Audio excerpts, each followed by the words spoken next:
Spooky. Nicaraguans also say that she walks through the woods and back roads naked, waiting for her next victim. The words she speaks to these men are so horrific that the victim goes insane instantaneously, something from which they never recover. La Segua is believed to have superhuman abilities and is able to walk through solid objects, gravitate above ground, and fly at extreme speeds in her effort to lure men into her trap. Stay toxic, queen. To save yourself from such an encounter, you should carry mustard seeds and throw them before her. She apparently will stop and try to pick up the magical seeds. As with other myths in Nicaragua folklore, the tale of La Segua is believed to ensure that men come straight home after work. There you go. It has a purpose after all. The next one, it's called, okay, but before we move to the next one, the mustard seeds were actually interesting. I don't know if it's going to talk about it here.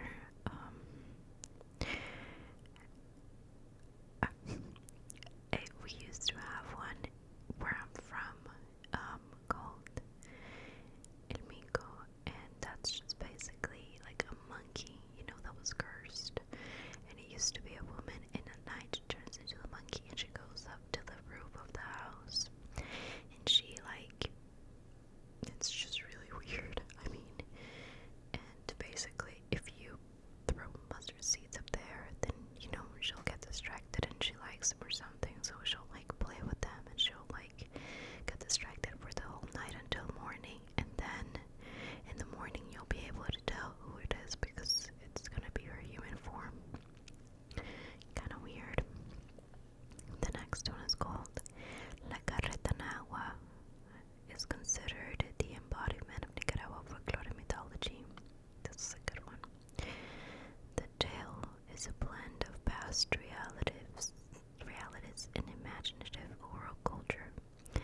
Apparently, the story of La Carretanagua is based on caravans of Spaniards who conquered the land during the 16th century.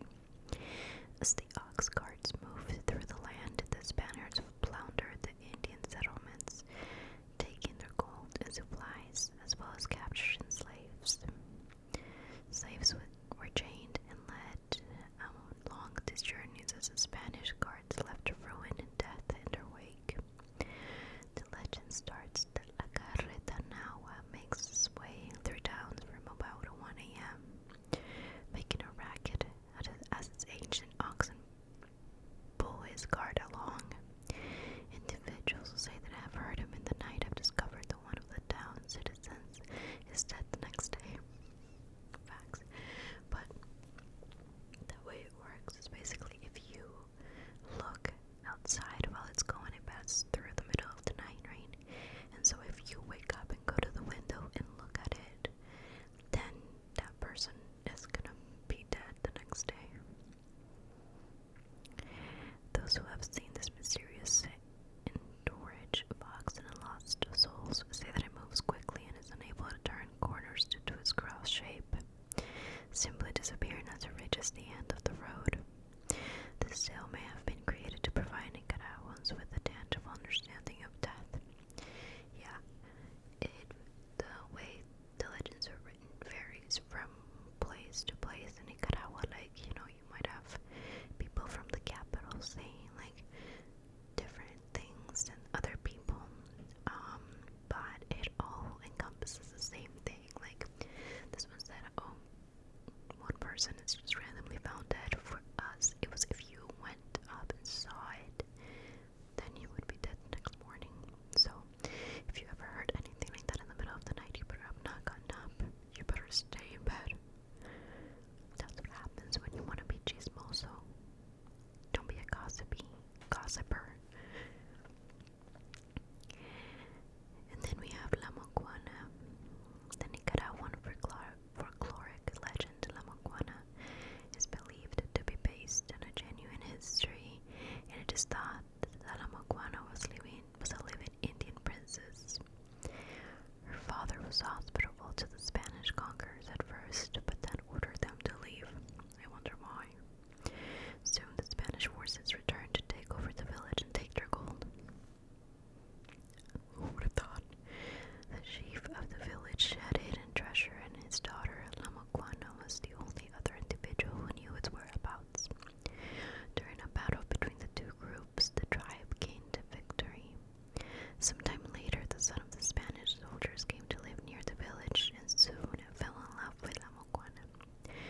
She too fell in love with him and they planned to run away together.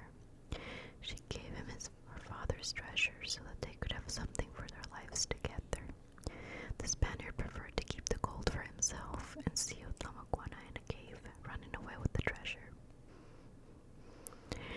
La Maguana escaped through the back of the cave. The heartbroken princess began to wander the woods and was driven mad by the thoughts of betrayal and feelings of guilt. Country people say that her sad figure can be seen on dark nights. She is also said to lure drunkards and philanderers to her cave where they disappear. Yeah, so these are just 3 examples of it, but I did have a couple more here, I believe. This one is called El Caballo Negro, or The Dark Horse. So, for the other ones, this one's like a clear translation. I don't know what La Maguana would mean in English. I don't think it has an English translation. So, El Caballo Negro. Many years ago, on the site where the Catholic Church of El Bramadero now stands, there was a big house owned by a farmer. The house was later abandoned, but men still used the area to chop wood. Guards surrounded the house at night and reported mysterious sightings of a black horse ridden by a man dressed all in black, now known as El Caballo Negro. Other sightings of El Caballo Negro have surrounded the town. Before El Bramadero was populated and busy as it is now, each night before retiring to bed, Doña Epifania and Don Rafael would use the old latrine at the back of their house. Doña Epifania would always use the latrine first, and one night she heard the click-clack of horse hooves outside.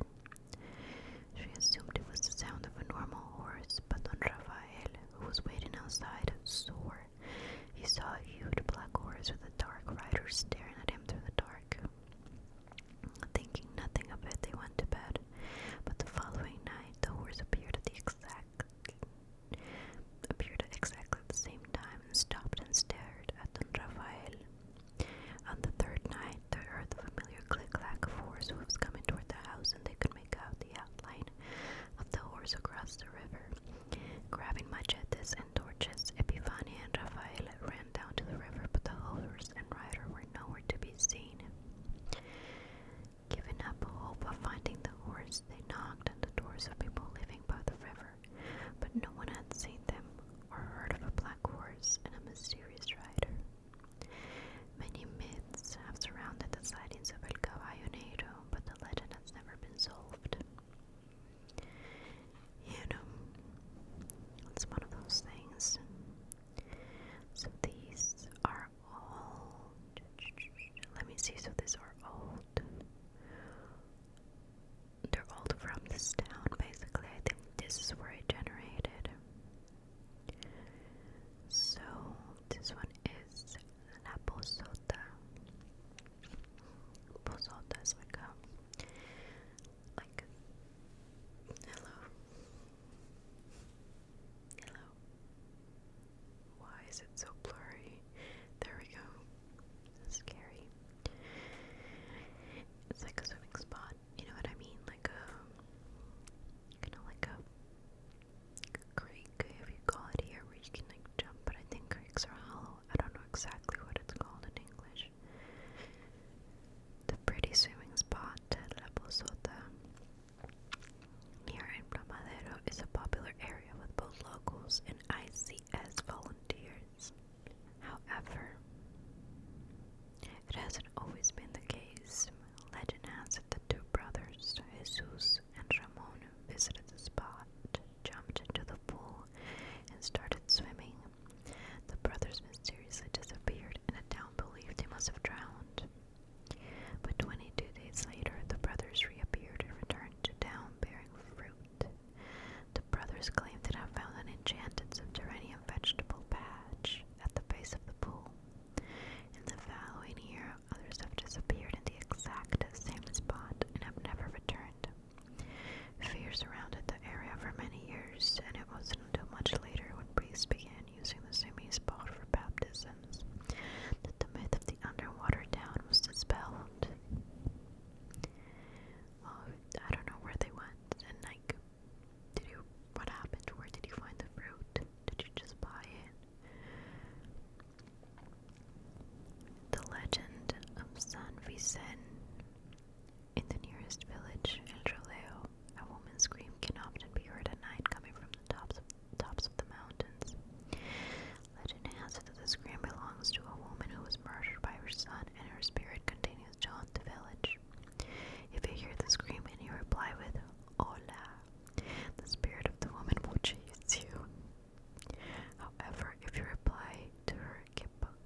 As long as you don't try to fight or provoke the dogs, they will follow you home, but will leave you be. Legend has it that as soon as you start to provoke them, they will transform into huge monsters. 4 years ago, Don Sixto's cousin was walking home to his house, his poor family, in El Bramadero, when a dog started to follow him. Thinking nothing of it, he threw a rock at the dog to scare it away. That's on you, bro. Not a moment later, the dog transformed into a huge monster and attacked. It's said that Don Six's cousin has never been quite the same. Again, I don't blame you or your uncle, for going through that, but also don't throw rocks at animals. Come on. That's not okay. And that is also really interesting because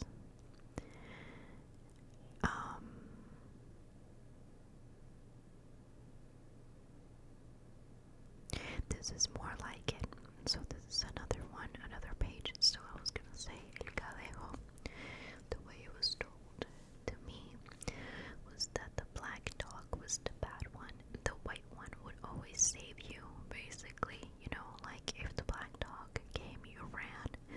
But if the white dog came, like he was peaceful and stuff. And so if the black dog tried to attack you, the white one would come to your rescue and he wouldn't let the other dog do it. But this one has a different page, kind of says the same thing. This one says, my country is full of myths and legends. It seems to be the land of elves, pags, ghosts, giant snakes that live in one of the lakes, white and black spirits that live in the forests, and witches that live in the wood. I forgot about the elves, that's a good one.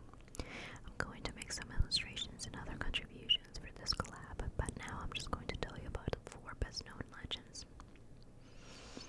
So this one, the first one, is called Apoyo Lagoon Woman Spirits.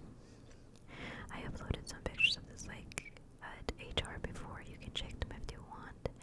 It's one of my favorite places in the world, but it's also one of the most mysterious and enchanted places in my country.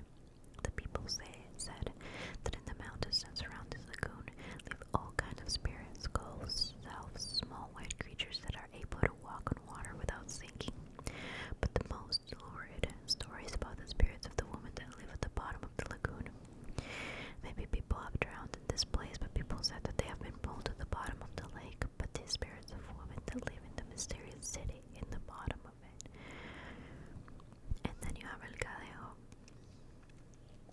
Okay, and so this is kind of more similar to the one I heard. These are 2 dogs. One is white and the other one is black. They both appear at night, and legends say that if you're walking on the street at night and there's a white dog walking with you, it's because you're a good person and he's just taking care of you. But if you're walking and black dog appears, it's better that you don't look at him and don't run, because he's going to follow you until he hits you and leaves you unconscious. The legend says that if the black dog appears to kill you, if the black dog appears to you other nights, he can kill you and keep your soul. Yep. The third one is called La Cegua. La Cegua is very popular in a lot of countries in Latin America. Okay, see, I didn't know that. It's a beautiful woman with a white dress and long hair. She's supposed to appear to men who walk alone at night, especially those men who are drunk and are coming from a bar or a party. The legend says that she just sits down in a stone or on the sidewalk waiting for a man. When the man sees her, she seems to be crying. So normally the guys started to talk to her and to approach her. And when they're really close, she just looks at them in the face. But it's not the face of a woman, it's the face of a horse. The legend says that after the men see her, they become blind or crazy. Similar. We already read this one here. This is really cool, actually. Oh, they have little comments. As a child, I witnessed La Carretanawa. No one ever believed me, but I know what I saw. Listen, it might be because it's ingrained in our brains and we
place where I used to live, that it's exactly that. You can see to the distance, and when you're looking at that, that's when people tell you about it. And then I'm trying to see if I can find the one about the elves.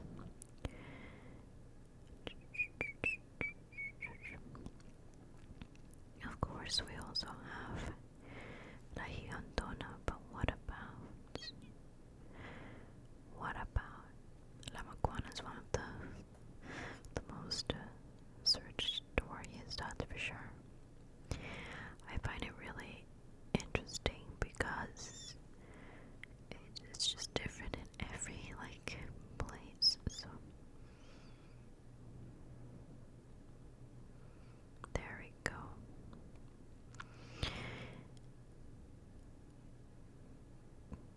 I'm gonna see.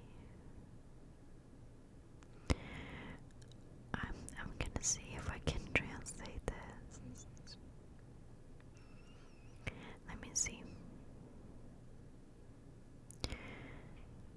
Okay, so this one says, you hear a lot of people talk about, I'm translating by the way, so it might not make sense. You hear a lot of people talk about goblins for elves or goblins, I'm gonna call them goblins. Everywhere. They take kids that are not baptized in blink of an eye. People say that the goblins are bad spirits. They are small people that have the sole of the shoe backward. They are dressed in red and they all walk in a line, one after the other, always in groups of 5, and they live in the grass, basically in the forest or field. The time that people get out of their houses is 8 and 9 a.m. and they say that the goblins are invisible to the people that are grown up, so that they're invisible to the adults. Only the little kids and the people who are mute can see them, and of course they get scared and start crying.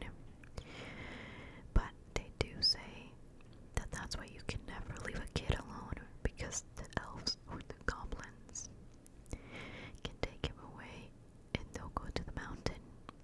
They'll turn them into goblins if they've not been baptized. But they also say that they also take the ones that have been baptized just to make them lost in the mountains. They are like kids, about 5 years old, but they do have the faces of old people. They also like the young ladies that are single, and they invite them to live with them. Well, that's how it goes. There it is.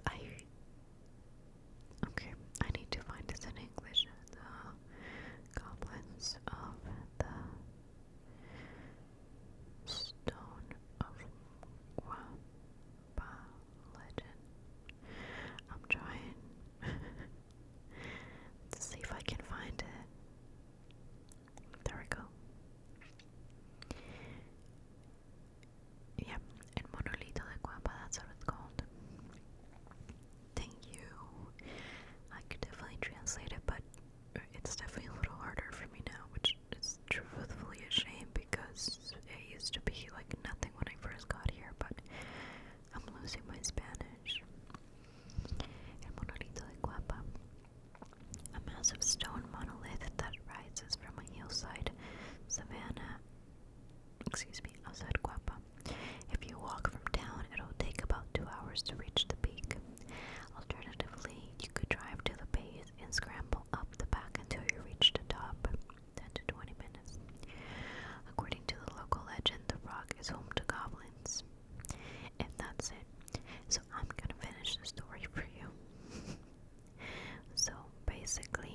that's another one, like, morals and morals, and I think it's really interesting that it all kind of comes together. So the last one I wanted to read, it was the one of La Llorona. So La Llorona is not only a Nicaraguan story at all.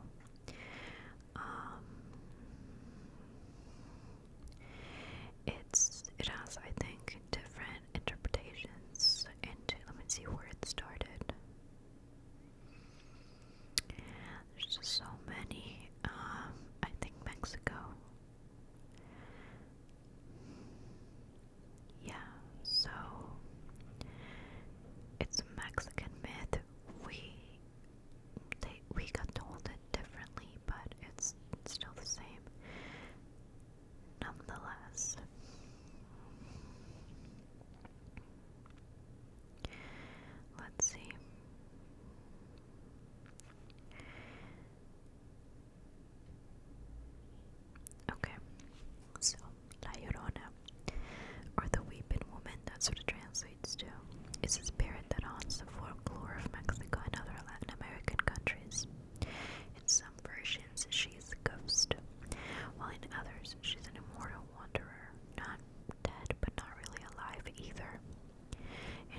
was handsome.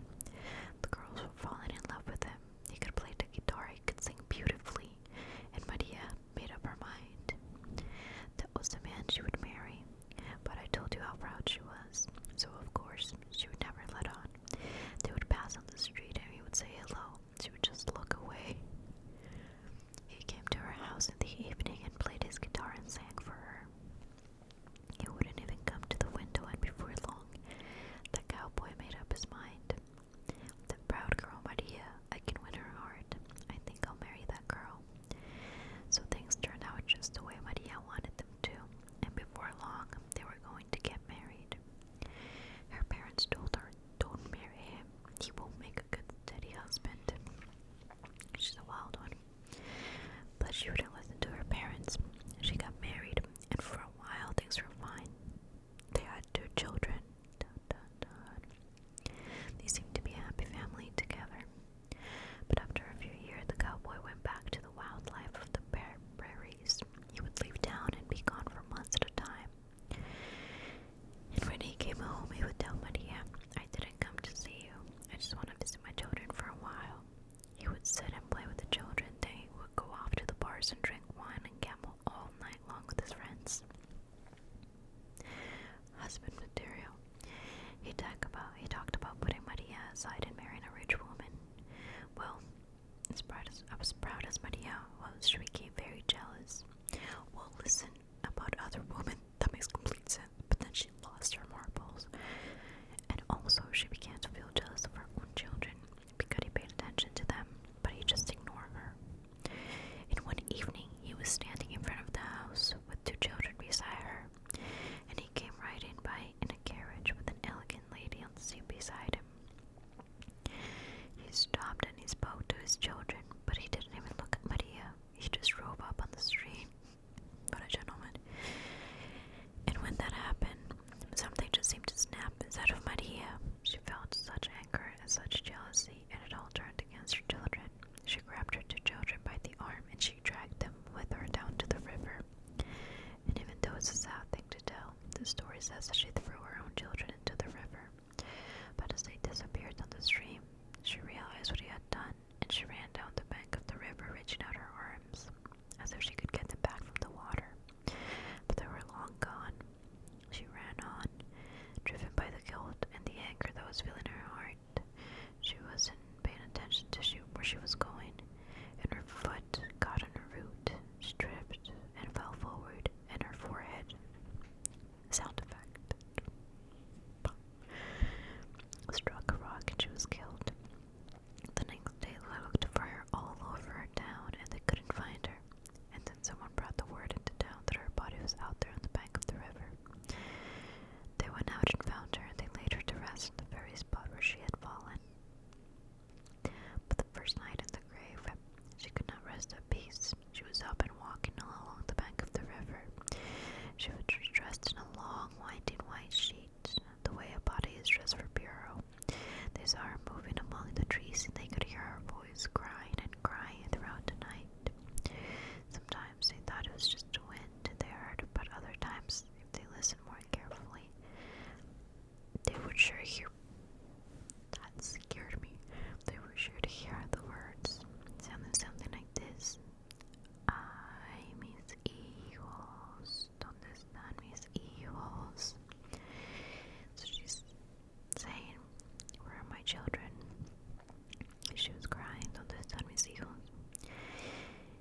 And she went all up and down the banks of the river, through all the arroyos into the mountains, down along the ditches and canals. And as Zacchaeus, night after night, they saw her.